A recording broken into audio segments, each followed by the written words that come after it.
สมเด็จบรมราชเจ้าตากสินไทยเอ่ยทรงจิตกายไทยชินชาติเชื้ออยู่คราววิกฤตทรณินนองพินาศแล้วแห่ทรงมหิทธิพลพร้อมเมื่อมุ่งไทยสงไทยพระอิสระมหาราชเจ้าเจิมไทยไว้เทินกู้พินาศกลับเกลิกไกลกลั่นกล้าไทยชาติศาสตร์กษัตริย์ชัยแจ่มชาติไทยแลเกลิ่นเกียรติไทยฟุ้งฟ้าเฟื่องไทยฟูไทยพุทธศาสนาส่วนภูมิปกรณ์หลวงปู่อ่ำธรรมทัตโตในบรรดาเรื่องราวประวัติศาสตร์ชาติไทยทั้งหมดช่วงรัชสมัยที่มีเงื่อนงำคลุมเครือและฉงนสนเท่มากที่สุดก็คงจะเป็นประวัติศาสตร์สมเด็จพระเจ้าตากสินมหาราชโดยเฉพาะในปลายรัชสมัยของพระองค์สมเด็จพระเจ้าตากสินมหาราชทรงครองราชย์6พฤศจิกายนพุทธศักราช2310ถึง6เมษายนพุทธศักราช2325รวมระยะเวลาการครองราชย์14ปี151วันในขณะที่พระชนมพรรษา48พรรษาเท่านั้นเงื่อนงำที่คนไทยได้ยินการกล่าวขานถึงการสิ้นสุดรัชสมัยของพระองค์อันมีสาเหตุมาจากเรื่องราวเงินกู้จากราชวงศ์จีนหลายๆท่านอาจจะเกิดคำถามว่าแล้วพระเจ้าตากสินพระองค์ทรงไปเกี่ยวข้องอะไรกับราชวงศ์ของจีนและจริงหรือไม่ที่พระองค์ทรงกู้เงินจากราชวงศ์ชิงในคลิปวิดีโอที่แล้วเราได้พูดถึงจดหมายของพญาพิพัฒน์โกษาพระคลังคนแรกในแผ่นดินสมเด็จพระเจ้ากรุงธนบุรีมีไปถึง Supreme Government แห่งปัตตเวียกล่าวถึงเหตุแห่งการออกจากกรุงศรีอยุธยาของพญาตากและการรื้อฟื้นบ้านเมืองขึ้นมาใหม่รวมทั้งเชิญชวนให้บริษัทอินเดียตะวันออกของเนเธอร์แลนด์ซึ่งมีชื่อย่อว่าเฟโอเซกลับมาตั้งห้างใหม่ในกรุงธนบุรีจดหมายฉบับนี้เป็นบทสะท้อนถึงสภาวะทางการเงินของกรุงธนบุรีในขณะนั้นว่ามีสถานะไม่สู้ดีเท่าไหร่สำหรับสหบริษัทอินเดียตะวันออกนี้เป็นบริษัทที่มีอำนาจสูงเกือบเทียบเท่ารัฐบาลโดยถือว่าเป็นบริษัทข้ามชาติบริษัทแรกในโลกรวมถึงเป็นบริษัทแรกที่ออกหุ้นและบริษัทนี้รัฐสภาเนเธอร์แลนด์ได้มอบสินค้าเครื่องเทศแก่บริษัทเป็นเวลาถึง21ปีพวกเขามีความสามารถที่จะเข้าร่วมสงครามสั่งจำคุกและประหารชีวิตนักโทษเจรจาสนธิสัญญารวมถึงผลิตเหรียญกระสาบเป็นของตนเองและจัดตั้งอาณานิคมไม่ว่าจะเป็นพริกไทยกระวานการพูจันเทศเหล่านี้ล้วนเป็นเครื่องเทศที่สำคัญซึ่งอยู่ภายใต้การผูกขาดของบริษัทนี้และถือว่ามีบทบาทที่สำคัญในการจัดซื้อสินค้าและผลผลิตจากอาณาจักรต่างๆเช่นปัตตานีกัมพูชาอยุธยาเวียดนามจีนและญี่ปุ่นและมีอยู่หลายครั้งที่ได้ใช้ระบบการแลกเปลี่ยนสินค้าที่อาณาจักรเหล่านั้นต้องการเช่นปืนใหญ่ปืนไฟแบบตะวันตกแลกกับผลผลิตพื้นเมืองการที่กรุงศรีอยุธยาเสียให้แก่พม่านั้นนับเป็นความสูญเสียครั้งยิ่งใหญ่ทางเศรษฐกิจบริษัทต่างชาติได้ถอนการลงทุนจากกรุงศรีอยุธยากลายเป็นรัฐที่ล้มเหลวรวมถึงสถานภาพของพระเจ้าตากสินต่างชาติยังไม่ให้การยอมรับและเมื่อเวลาผ่านไปหลายเดือนกรุงธนบุรีก็ได้รับจดหมายปฏิเสธการกลับไปตั้งบริษัทที่กรุงธนบุรีจากผลของการเสียกรุงศรีอยุธยาครั้งที่2นี้ทำให้อาณาจักรอยุธยาไม่อาจกลับมาตั้งใหม่เป็นอาณาจักรของคนไทยได้อีกทั้งยังเกิดปัญหาด้านเศรษฐกิจและความปลอดภัยในชีวิตตามมานอกจากนี้ยังเกิดกลุ่มการเมืองขึ้นมาอีกหลายกลุ่มแต่ไม่มีกลุ่มใดเลยที่คิดจะกอบกู้เอกราชหรือฟื้นฟูชาติกลับขึ้นมาอีกครั้งเท่านั้นยังไม่พอพระเจ้ามังระเมื่อทราบข่าวว่ามีคนไทยตั้งตนเป็นใหญ่อีกครั้งจึงได้มีพระราชโองการให้เจ้าเมืองถวายยกทัพมาปราบปรามเราจะเห็นได้ว่าโจทย์ใหญ่ของสมเด็จพระเจ้าตากสินนั้นถือได้ว่าหนักหนาสาหัสอย่างที่สุดทั้งต้องใช้เวลาในการปราบปรามชุมนุมต่างๆในประเทศเพื่อรวบรวมแผ่นดินให้เป็นปึกแผ่นแถมยังมีเรื่องของพระเจ้ามังระกษัตริย์พม่าที่ต้องการปราบปรามไม่ให้กรุงศรีอยุธยากลับฟื้นมาได้อีก เมื่อสถานการณ์บ้านเมืองยังไม่นิ่งทรัพย์สินเงินทองสมบัติต่างๆของท้องพระคลังรวมทั้งอาวุธยุทโธปกรณ์พม่าขนกลับไปยังกรุงอังวะจนหมดสิ้น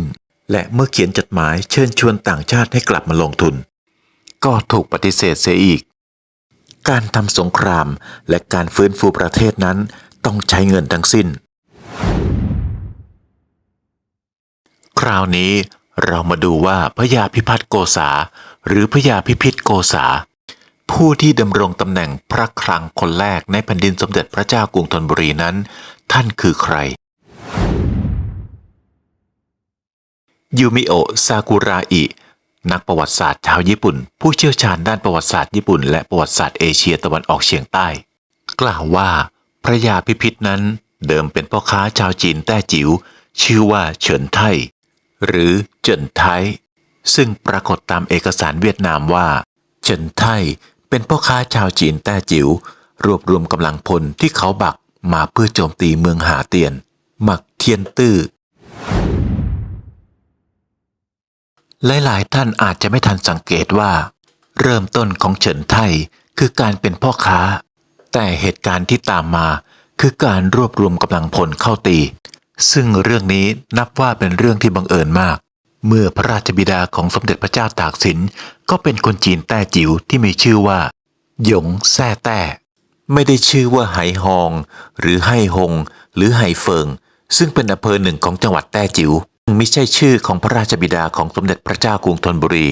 ตามที่เคยเข้าใจกันและสมเด็จพระกนิษฐาธิราชเจ้ากรมสมเด็จพระเทพรัตนราชสุดาสยามบรมราชกุมารีทรงอธิบายไว้ในหนังสือคืนถิ่นจีนใหญ่ว่าคำว่าไหฮองเป็นภาษาจีนกลางอ่านว่าไหเฟิงเป็นตำบลหนึ่งที่อยู่ทางใต้ของมณฑลกวางตุ้งครึ่งทางไปเท่งไฮคราวนี้เราลองมาดูตำแหน่งที่ขุนพัดซึ่งเป็นบรรดาศักดิ์ของพระบิดาของสมเด็จพระเจ้าตากสินที่ชื่อไหฮองคำว่าขุนพัดนั้นหมายถึงบุคคลที่ได้รับอนุญาตผูกขาดการเก็บอากรการพนันเพื่อส่งรายได้ให้แก่รัฐซึ่งการจัดเก็บภาษีอากรจากการเล่นการพนันเป็นนโยบายทางอ้อมของรัฐที่ดึงเอาเงินสดของประชาชนเข้ามาสู่ภาครัฐโดยคนกลุ่มหลักที่รัฐต้องการเก็บภาษีคือกลุ่มชนแรงงานชาวจีนที่เข้ามาทำงานในสยามเพื่อไม่ให้เงินเหล่านั้นถูกส่งกลับไปยังประเทศของตนเองและให้เงินตราเหล่านั้นหมุนเวียนอยู่ในสยามโดยมูลค่าของการจัดเก็บภาษีอากรบ่อนเบี้ยนั้นค่อนข้างสูงเลยทีเดียวในแต่ละปีซึ่งในเวลาต่อมารายได้รวมจากบอลจากหวยจากฟินจากสุราหรืออาจจะเรียกได้ว่าเป็นเงินที่ได้มาจากภาษีบาปกลายเป็นรายรับที่มั่นคงมากกว่ารายได้ที่มาจากแหล่งอื่นๆด้วยเหตุนี้ไหฮองซึ่งเป็นนายอากรบ่อนเบี้ยจึงกลายเป็นเศรษฐีชาวจีนที่มีทรัพย์สมบัติบริบูรณ์ประกอบด้วยทาสชายและหญิงและได้ไปพึ่งบารมีท่านเจ้าพระยาจักรีสมุหนายก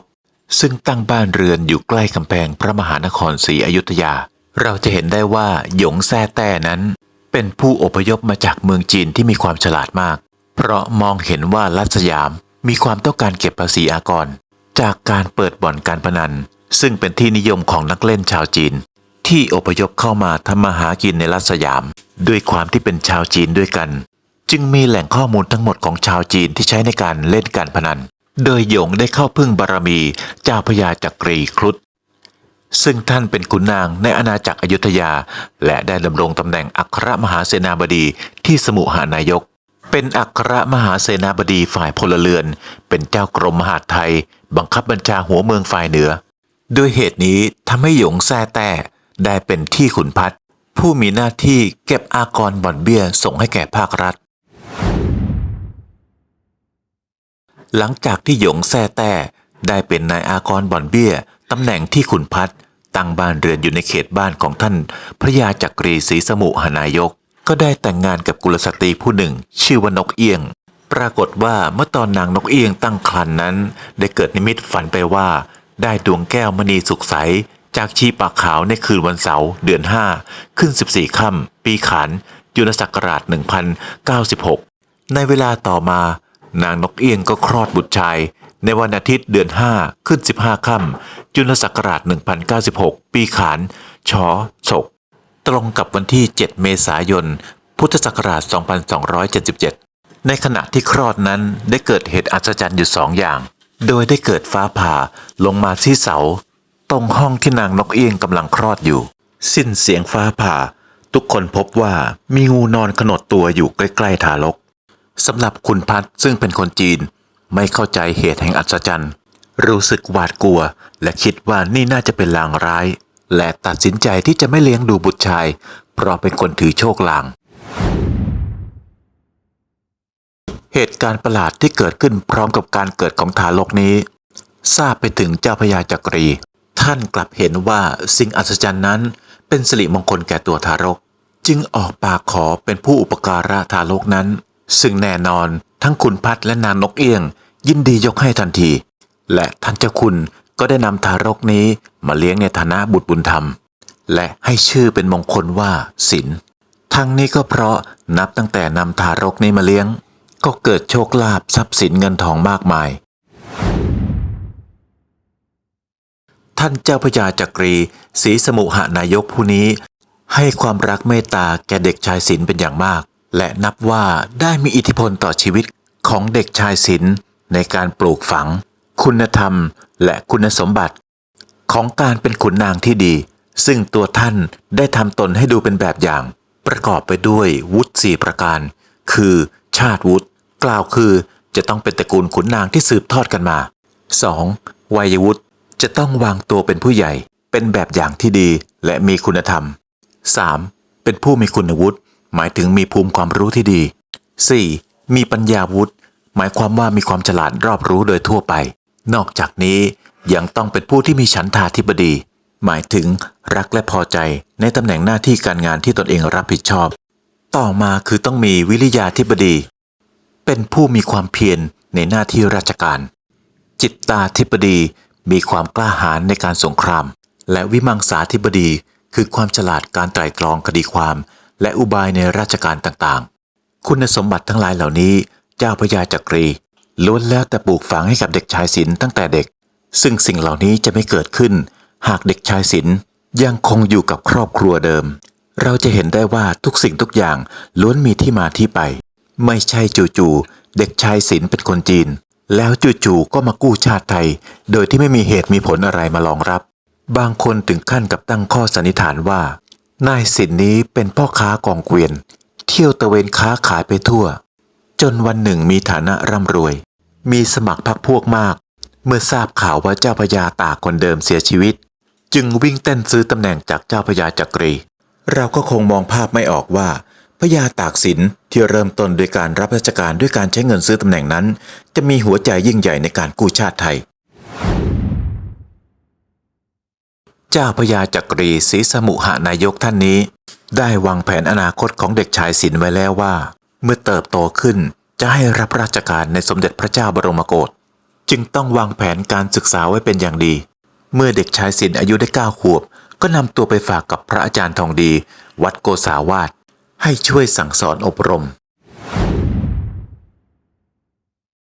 การที่เด็กชายศิลป์มาเป็นบุตรบุญธรรมของเจ้าพญาจักรีนั้นแล้วความสัมพันธ์กับครอบครัวเดิมเป็นอย่างไรเนื่องจากขุนพัดและนางนกเอี้ยงนั้น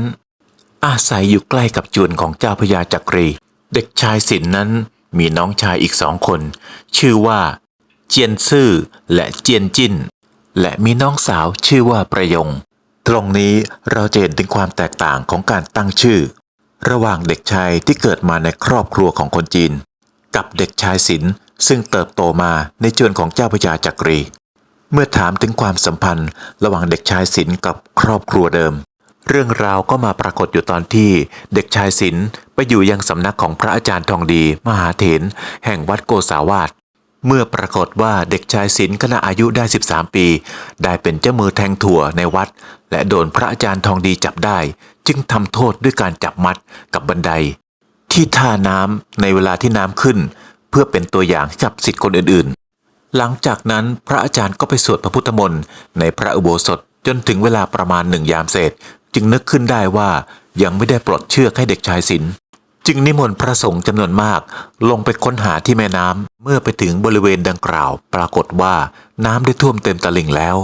เด็กชายศิลป์รอดจากการจมน้ำตาย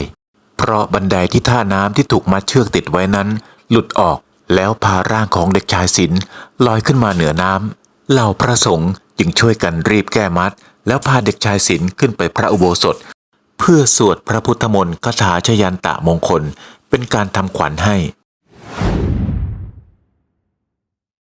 คำถามก็คือเพราะเหตุใดเด็กชายศิลป์ซึ่งเติบโตขึ้นมาในจวนของเจ้าพระยาจักรีทำไมจึงรู้จักการพนันเล่นแทงถั่ว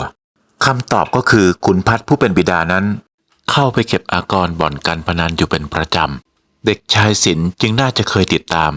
ขุนพัดผู้เป็นบิดาเข้าไปยังบ่อนการพนันจึงรู้จักวิธีการเล่นและรับเป็นเจ้ามือแทงถั่วในบริเวณวัดจนถูกพระอาจารย์ทองดีจับได้และถูกทำโทษเพื่อให้หลาบจำเมื่อเติบใหญ่เจ้าพระยาจักรีได้นำตัวไปถวายเป็นมหาดเล็กในสมเด็จพระเจ้าบรมโกศนายศิลป์ได้เข้าเป็นมหาดเล็กรับใช้อยู่เวรหลวงนายศักดิ์ซึ่งเป็นบุตรคนโตของท่านเจ้าพระยาศรีสมุหนายกและภายหลังจากที่นายศิลป์ได้รับการสถาปนาขึ้นเป็นสมเด็จพระเจ้ากรุงธนบุรีแล้วหลวงนายศักดิ์ท่านนี้เองได้เป็นที่โปรดปรานของสมเด็จพระเจ้ากรุงธนบุรีทรงแต่งตั้งให้เป็นเจ้าพระยาจักรีแขกและได้รับพระบรมราชโองการเป็นแม่ทัพยกไปตีชุมนุมเจ้านครอีกด้วยสำหรับหลวงนายศักดิ์ผู้นี้เป็นผู้ที่รู้จักกันดีในประวัติศาสตร์ว่าเป็นเชื้อแขกซึ่งนั่นเท่ากับเป็นการยืนยันว่าเจ้าพระยาจักรีศรีสมุหนายกผู้เป็นบิดาบุญธรรมของนายศิลป์นั้นเป็นแขกเปอร์เซียผู้ทำคุณประโยชน์ให้แก่ประเทศไทยอย่างใหญ่หลวงเป็นผู้ปลูกปั้นวีรบุรุษของชาติไทยขึ้นมาอย่างแท้จริงหรืออาจจะกล่าวได้ว่า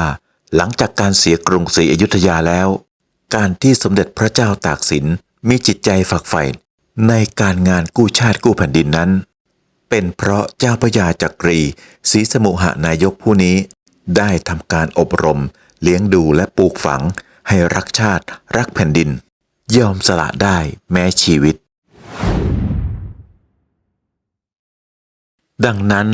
หากจะกล่าวแต่เพียงว่าพระเจ้าตากสินเป็นลูกคนจีนแล้วมากู้ชาติไทยโดยไม่กล่าวถึงคุณความดีของพระยาจักรีศรีสมุหนายกผู้ซึ่งมีเชื้อสายแขกและเป็นผู้ที่อบรมเลี้ยงดูและปลูกฝังหัวใจรักชาติรักแผ่นดินจนทำให้พระเจ้าตากสินกลายเป็นวีรบุรุษกู้ชาติในที่สุดดังนั้นไม่ว่าจะเป็นเชื้อชาติไหนหากเป็นคนไทยแล้วความรักชาติรักแผ่นดินเป็นสิ่งที่สำคัญที่สุด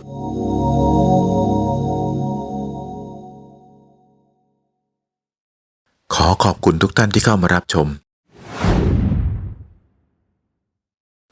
ขอบคุณสำหรับซุปเปอร์แซงที่มอบให้เป็นกำลังใจ